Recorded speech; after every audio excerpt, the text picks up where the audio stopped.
¿Cuántos dicen un fuerte gloria a Dios? ¿Cuántos saben que Dios está aquí en esta tarde? ¿Y cuántos saben que Dios te va a hablar en esta tarde? Dios tiene palabra para ti. ¿Lo crees de verdad? ¿Crees de verdad que el que va a hablar en esta tarde no es tu hermano José, el candidato, sino que el que va a hablar en esta tarde verdaderamente es el Rey de Reyes y Señor de Señores? Pues ya que va a hablar el Rey de Reyes y Señor de Señores, apartemos toda distracción, apartemos todo aquello que nos estorbe en esta tarde, porque yo creo que cuando habla el Rey, no nos queda otra que postrarnos, humillarnos y prestar todo nuestro corazón a lo que Él nos quiere decir. ¿Amén? ¿Cuántos dicen un fuerte gloria a Dios? Voy a leer el texto que voy a tocar hoy. No hace falta que se levanten. Es un texto, todos conocemos de sobra, es el texto más famoso de toda la Biblia, es el versículo más conocido y es Juan 3:16. Porque de tal manera amó Dios al mundo, que dio su Hijo unigénito, para que todo aquel que en él crea no se pierda, mas tenga vida eterna. ¿Cuántos dan un fuerte aplauso a la palabra de Dios? Yo voy a pedir al pastor que él me presente las manos del Señor. Muy bien esta tarde, por favor. Bendito es tu nombre, Señor. Pido, Señor, que tú hables. ¿Cómo no venir delante de tu presencia, Padre Santo? Mira a tu Hijo, tu siervo, Padre Santo. En esta hora te quiero pedir que lo tomes en tus manos, Señor. Que tomes su corazón y haga fácil, Padre, la palabra en su boca y en sus labios, Padre, la ponga fácil para que llegue a nuestros corazones.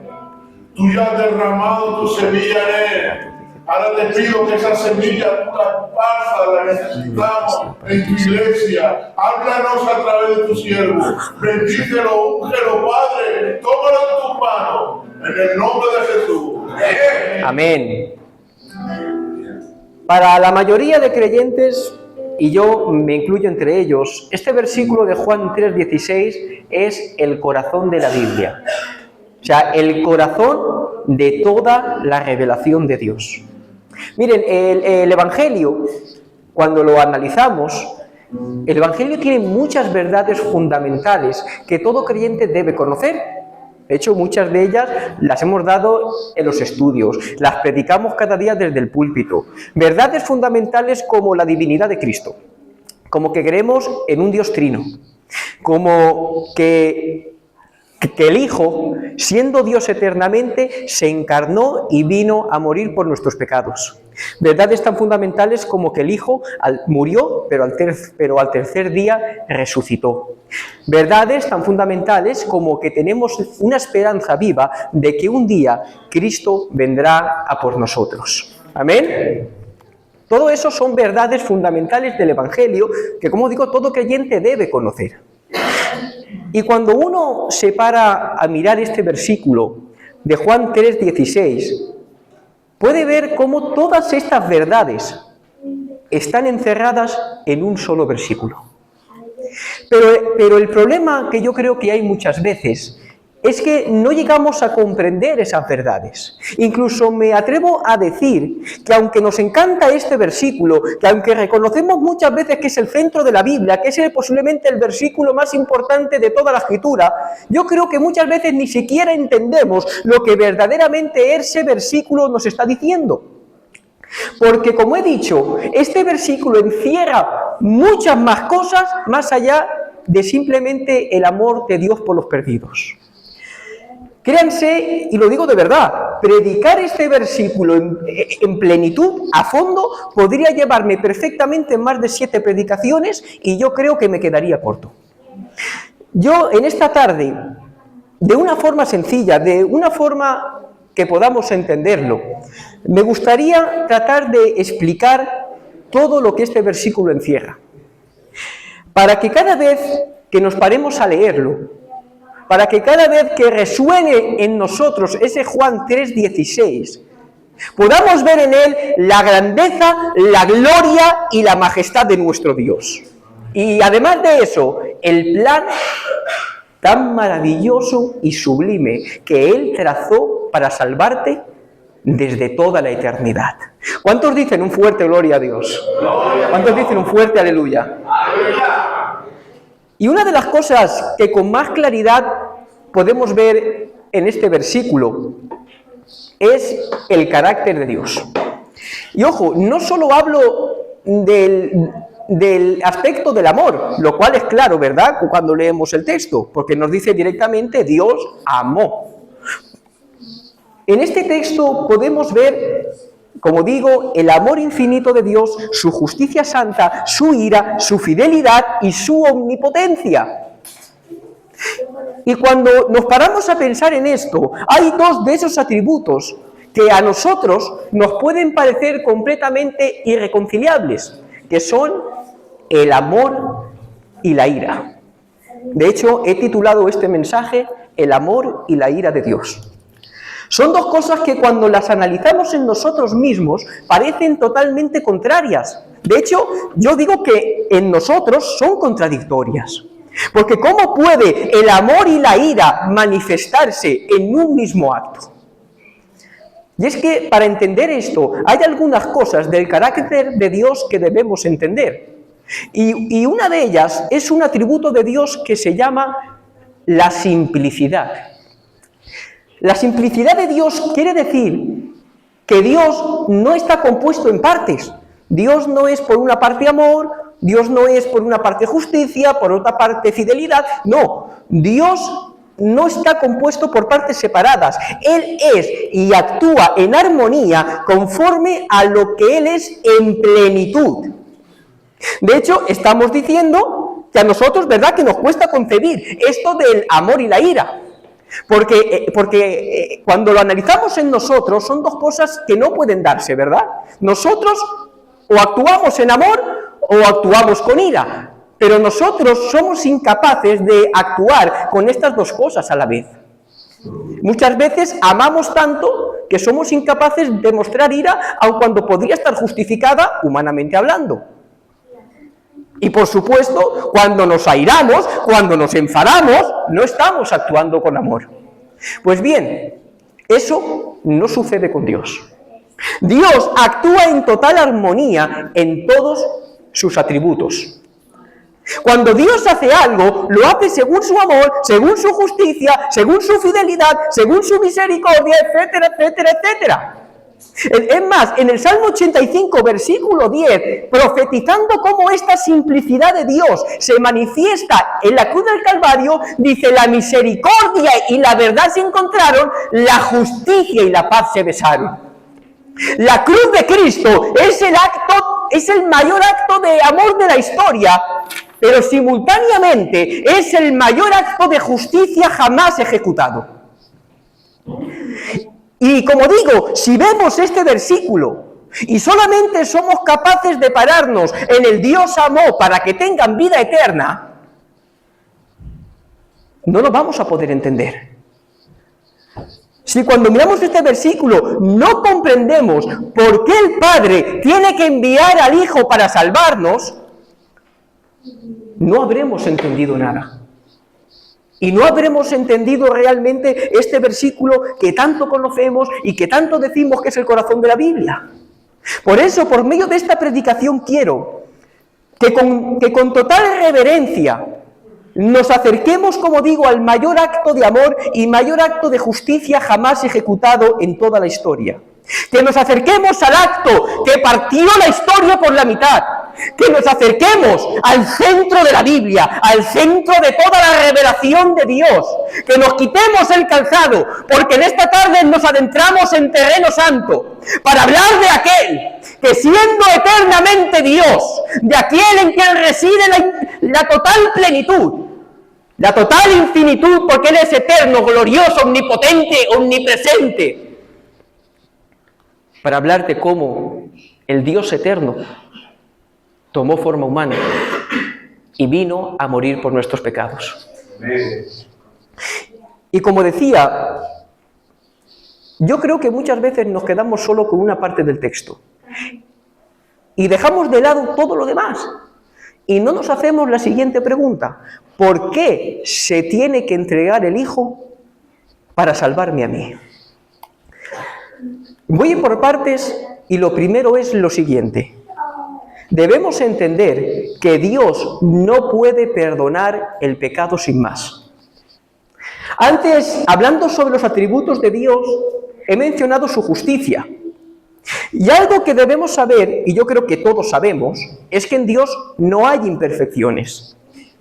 Este de aquí es imperfecto. Yo tengo muchos defectos. Dios no tiene ninguno.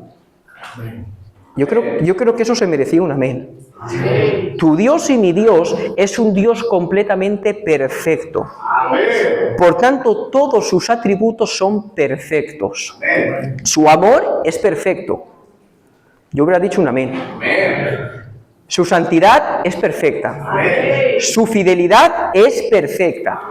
Y por supuesto, su justicia es perfecta. Voy a tratar de explicar esto en términos humanos que podamos entender.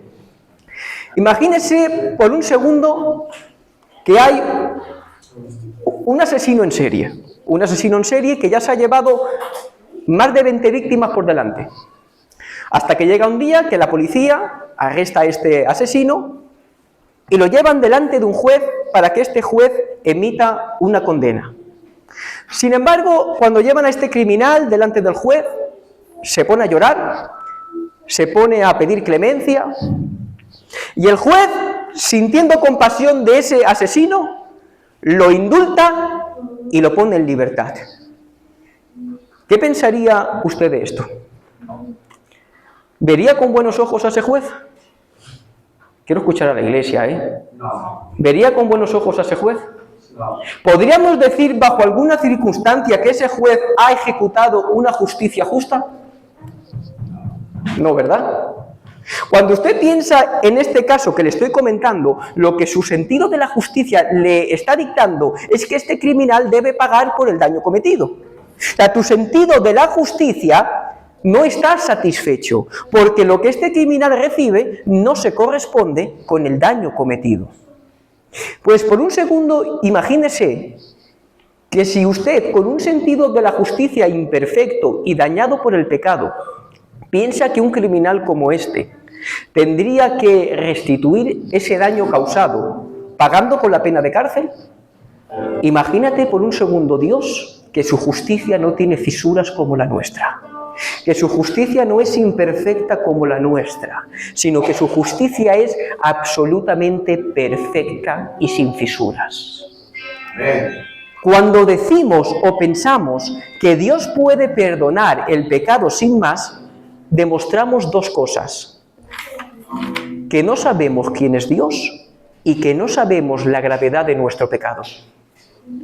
Porque todos, cuando leemos Juan 3:16, vemos claramente una cosa siempre: ¿qué amor tan grande tiene Dios que envía incluso a su Hijo a morir por mí? Pero no vemos lo siguiente: ¿qué tan graves tienen que ser las consecuencias de mi pecado para que el Hijo tenga que venir a solucionar lo que yo he estropeado? Voy a tratar de haceros una pequeña idea, ¿vale?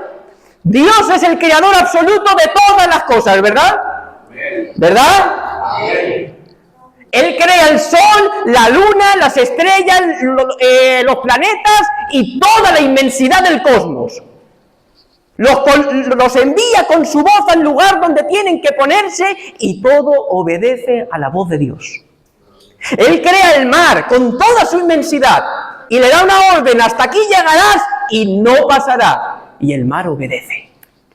Crea toda la vegetación y ordena que todo dé fruto según su árbol y la vegetación obedece. Crea todos los animales y les da una orden: que se reproduzcan según su especie. Y pastor, todos los animales obedecen, ¿verdad? Ahora crea al hombre. Y no solo lo crea, sino que Dios otorga al hombre privilegios que no le ha dado a todo el resto de la creación. Lo crea según su imagen, según su semejanza, le da dominio sobre toda la creación y lo convierte en el virrey de la tierra. Le entrega además un huerto con toda clase de privilegios, con toda clase de comodidades. No lo priva de nada, solamente le da un mandamiento: de todo árbol comerás, menos del árbol de la ciencia, del conocimiento del bien y del mal. Y ahora, después de que toda la creación ha obedecido la voz de Dios, el hombre, con orgullo y con prepotencia, decide rebelarse contra Dios y quebrantar el mandamiento que le ha dado. ¿Se dan cuenta de la gravedad del pecado? Esa desobediencia no es cualquier cosa, es quebrantar la justicia perfecta de Dios. Un Dios que es perfecto, eterno e infinito. Y un pecado, y esto lo hemos dado muchas veces, un pecado contra un Dios infinito, ¿qué tipo de consecuencias puede tener? Consecuencias infinitas. El pecado del hombre es tan grave que tiene incluso consecuencias cósmicas. Dice Romanos capítulo 8, versículos del 19 al 23. Porque el anhelo ardiente de la creación es el aguardar la manifestación de los hijos de Dios. Porque la creación fue sujetada a vanidad. Dice, no por su propia voluntad, dice, sino por causa del que la sujetó a esperanza. Dice, porque la creación misma será libertada de la esclavitud, de la corrupción, a la libertad gloriosa de los hijos de Dios. El pecado es tan grave, cuando el hombre pecó, fue tan grave que incluso el cosmos entero fue corrompido y fue alterado. Piensa en todas las catástrofes naturales que hay, como por ejemplo, esta dana que tuvimos en Valencia, ¿verdad? Que por desgracia murió tanta gente. ¿Crees que Dios creó todo el universo para que sucedieran esas cosas? No, ¿verdad? Pero es que además hay algo que no he mencionado, y es lo más importante. Porque Dios, a la par que le da ese mandamiento al hombre, le advierte de la consecuencia más inmediata si no lo obedece. El día que comas, ciertamente morirás. Ese morirás no solo hace referencia a la parte física del hombre, también hace referencia a su lado espiritual. Efesios 2.1 dice, vosotros estabais muertos en delitos y pecados. El hombre, cuando Adán peca, queda totalmente destituido de la gloria de Dios. Pero ojo, aunque se nos atribuye el pecado de Adán como cabeza federal de toda la raza humana, le digo algo con mucho cariño y con mucho respeto. Tanto yo como usted en nuestro día a día hacemos méritos más que suficientes para merecer exactamente lo mismo. Por eso dice Romanos 3:23, por cuanto todos pecaron, están destituidos de la gloria de Dios. Y por eso en el versículo 12, 2 versículos más abajo, dice, todos se desviaron, a unas se hicieron inútiles, dice, no hay quien haga lo bueno, dice, no hay ni siquiera uno. Yo en mi día a día, y usted en su día a día, si lo que contaran fueran nuestras obras y cómo actuamos, y créanse que esto lo digo con mucho cariño, ¿vale? Pero es que es la realidad que la palabra dice. Si lo que contaran fueran nuestras obras, créanse que solamente en una hora rebasaríamos los méritos para ir al infierno. Porque incluso esas cosas que nosotros no damos importancia, como decir una palabrica fea, incluso esas cosas que a nosotros no le damos ese valor, esa importancia o esa gravedad, son cosas que nos hacen dignos de la condenación eterna. Porque el pecado no se mide por lo que nosotros pensamos. El pecado no se mide por lo grave que nos parece a nosotros. El pecado se mide por quién es Dios. Y un Dios 100% justo como el nuestro tiene que juzgar y castigar el pecado. Y aquí es donde vamos a empezar a entender Juan 3:16.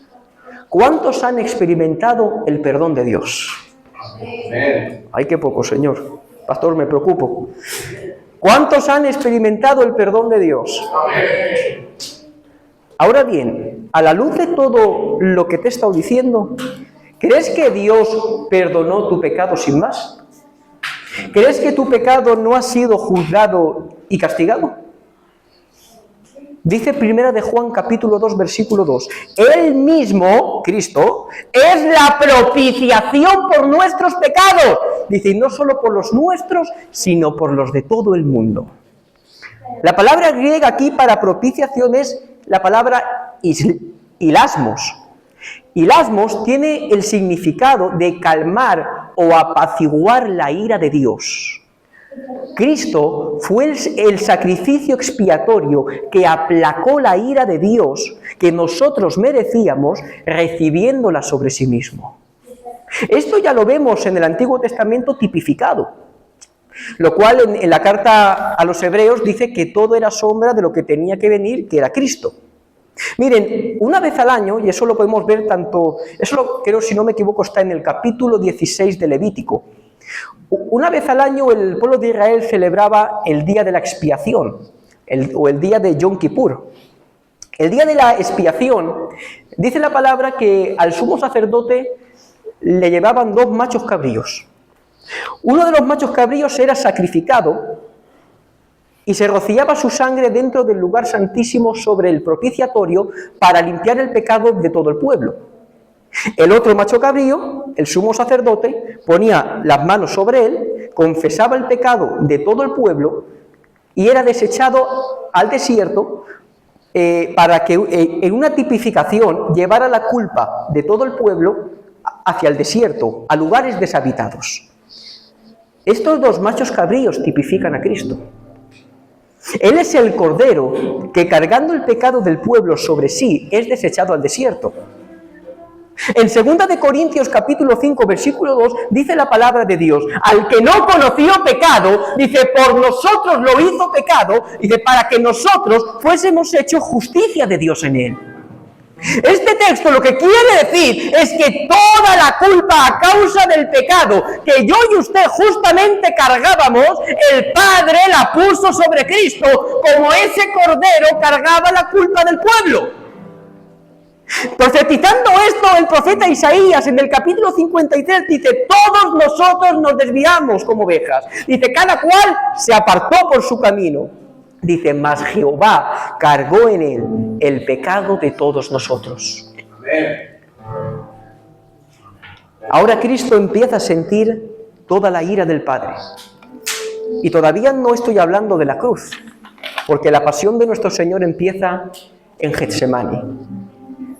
Ahí es como aquel macho cabrío que, desechado por el pueblo hacia el desierto, él será desechado en el camino que lo conduzca hacia la cruz. Será arrestado, golpeado, escupirán su rostro, le tirarán de la barba, le injuriarán, le juzgarán injustamente como si fuera un criminal, le torturarán, pondrán sobre su cabeza una corona de espinas que le causará un dolor indecible. Y esto también, más de 400 años antes, lo profetiza Isaías. Dice, fue menospreciado y desechado entre los hombres. Varón de dolores, experimentado en el quebranto. Dice, como que escondimos de él el rostro. Dice, fue menospreciado y no lo estimamos. Pero Cristo también es tipificado por el otro cordero, que era sacrificado, y su sangre rociada en el lugar santísimo sobre el propiciatorio. Porque esos sacrificios en sí mismos no quitaban ningún pecado. Porque dice el capítulo 10 de Hebreos, dice, por eso nunca puede, mediante los mismos sacrificios que se ofrecen sin cesar, año tras año, hacer perfectos a los que adoran. Dice, de otra manera, ¿no habrían dejado ya de hacerse estos sacrificios? Pues los que rinden culto, dice, purificados de una vez por todas, dice, ya no se habrían sentido culpables del pecado. Dice, pero esos sacrificios son un recordatorio anual de los pecados, ya que la sangre de los toros y los machos cabríos no puede quitar el pecado. Y yo veo 3 cosas muy claras en este texto. Número 1, la evidencia de que estos sacrificios no valían para salvar a nadie. Y se puede ver claro. Porque nos dice el texto que a pesar de que estos iban año tras año a hacer los mismos sacrificios, seguían sintiendo la culpa del pecado. Segundo, el autor a los Hebreos, inspirado por el Espíritu Santo, nos da el motivo real detrás de estos sacrificios. Dice, eran un recordatorio del pecado. O sea, lo que este sacrificio clamaba no era qué buenos sois, que todos los años venís a sacrificar, sino que lo que realmente mostraba era que era el pecado del pueblo, era la inmundicia del pueblo, era cuán depravado estaba el pueblo en el pecado, que año tras año, irremisible, preciso, tenían que venir y ofrecer sacrificios. Tercero, deja bien claro que ninguno de estos sacrificios podía quitar el pecado. Y aquí es donde de verdad vamos a entender Juan 3:16. ¿Por qué dice eso el escrito de Hebreos? Antes he dicho algo, y es que el pecado no se mide por lo cometido. Eso lo hacemos nosotros, no Dios. Para nosotros, por ejemplo, no es lo mismo asesinar a alguien que criticarlo, ¿verdad? Sin embargo, cuando yo voy a la Biblia y yo veo el baremo que Dios tiene para medir el pecado, no es el mismo baremo que nosotros tenemos. Porque para Dios, en una misma lista, está el asesino, el chismoso o el adúltero. Porque como antes he dicho, la gravedad del pecado se mide por quién es Dios. Y Dios es el ser completamente infinito. ¿Qué magnitud de consecuencias puede tener pecar contra un Dios infinito? Una magnitud completamente infinita. ¿Usted cree, y quiero que la Iglesia responda, ¿usted cree que ofrecer un animal puede satisfacer la justicia de Dios que ha sido ofendida en una magnitud infinita? No. No, ¿verdad? Una ofensa infinita, y quiero que la Iglesia responda también, una ofensa infinita, ¿qué pago necesita? Un pago infinito, equivalente al daño cometido. Por eso, solo había un cordero, solo había uno que podía satisfacer la justicia divina. Y el único cordero que podía hacer eso es aquel que nos dice en Juan 1:29, que cuando el Bautista lo tiene cara a cara frente a él, dice, he ahí el Cordero de Dios que quita el pecado del mundo. Amén. ¿Cuántos dan un fuerte aplauso a nuestro Dios? ¡Gloria a Dios!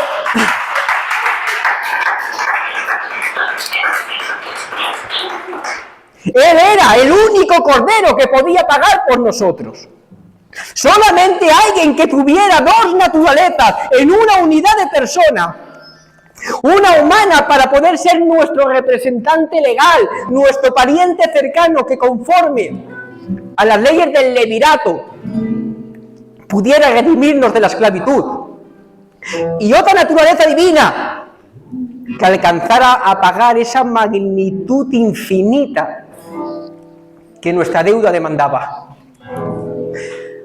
Él es ese cordero del que nos dice en 1 de Pedro capítulo 1, sabiendo que fuisteis rescatados de vuestra vana manera de vivir, dice, la cual recibisteis de vuestros padres, dice, no con cosas corruptibles, como oro o plata, dice, sino con la sangre preciosa de Cristo, como de un cordero sin mancha y sin contaminación. Pero por eso solamente era Cristo quien podía pagar por nuestro pecado. Y vuelvo a la pregunta principal, ¿crees que Dios podía perdonar tu pecado sin más? Isaías 53, versículo 5. Dice, mas Él herido fue por nuestras rebeliones, molido por nuestros pecados. Dice, el castigo de nuestra paz fue sobre Él, y por su llaga nosotros fuimos sanados. Versículo 10, con todo y eso, dice, Jehová quiso quebrantarlo, sujetándole a padecimiento. Dice, cuando haya puesto su vida por expiación por el pecado, dice, verá linaje, vivirá por largos días, y la voluntad de Jehová será en su mano prosperada.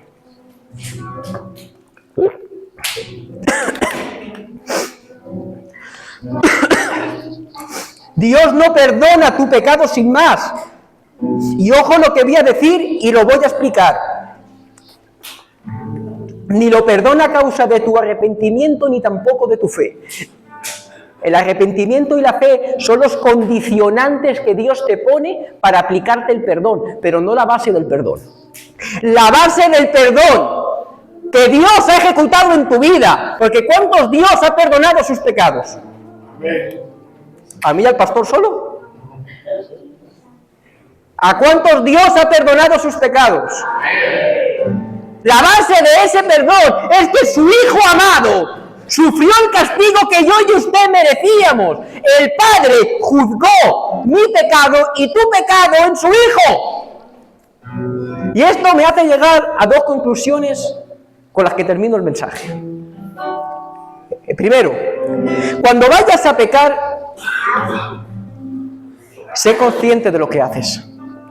Piensa en el pago tan grande, en el pago tan inmenso que Cristo tuvo que pagar para que pudiera ser perdonado.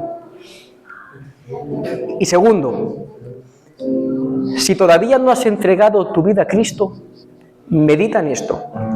Si Dios juzgó y castigó el pecado así en su Hijo, sin haberlo cometido Él, siendo nuestro sustituto, piensa por un segundo lo que te espera si pasas por alto la salvación tan grande que se te ofrece hoy. Dice Hebreos 10:31, horrenda cosa es caer en las manos del Dios vivo. Así que cuando te acerques a Juan 3:16, fíjate en el amor de Dios, por supuesto, que es lo principal. En ese amor tan grande que impulsa al Padre a enviar lo más preciado que tenía para salvarte a ti. Pero piensa también en la gravedad del pecado, que fue tan grande, que Dios tuvo que hacerse hombre y sufrir el castigo nuestro, para que solamente a través de ese sacrificio, hoy pudiésemos ser perdonados. ¿Cuántos dan un fuerte aplauso a su santa y divina palabra?